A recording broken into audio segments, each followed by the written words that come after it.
来台北市的选战，来看这3位候选人。周万安今仔日伫立法院有质询，无扫街行程。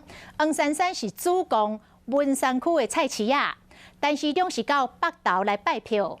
前一天，台北市长郭文哲批评陈时中抗中保台是化假，讲因是咧抗中保权利，咧保民进党会当吃香的喝辣的，会当过富裕舒适的生活。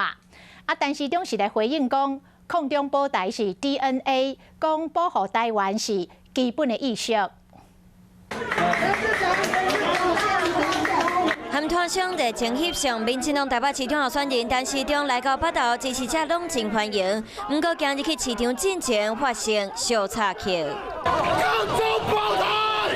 金色的两议员对陈时中呛声呛伊选袂掉，抗中保台议题搁一摆成为焦点。他们抗中保台是很假的，其实他们是抗中保权力。前一天郭文哲讲，民进党抗中保台是化假，只是为着家己的权力。针对这件代志，陈时中嘛做出回应。柯市长一直把这种政治议题或是民主的意识当作吃香喝辣的筹码。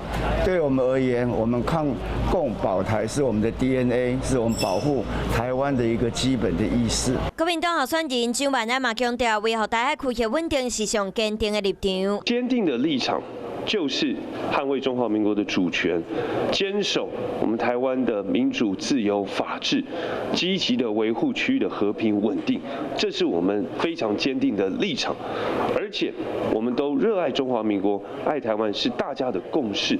另外一边，无党籍候选人黄珊珊定走基层，来到文山区兴隆市场和摊商徛做伙。选战今日上尾1个半月，北市3位候选人拢有家己的布局，要伫上尾继续拼，争取动数。Hello， 大家好，我是乃瑜，要教给大家2个任务。第一个，华视新闻的脸书专页，你按赞了吗？还有华视新闻的 YouTube 频道，赶紧订阅起来，还要记得按赞，开启小铃铛哦。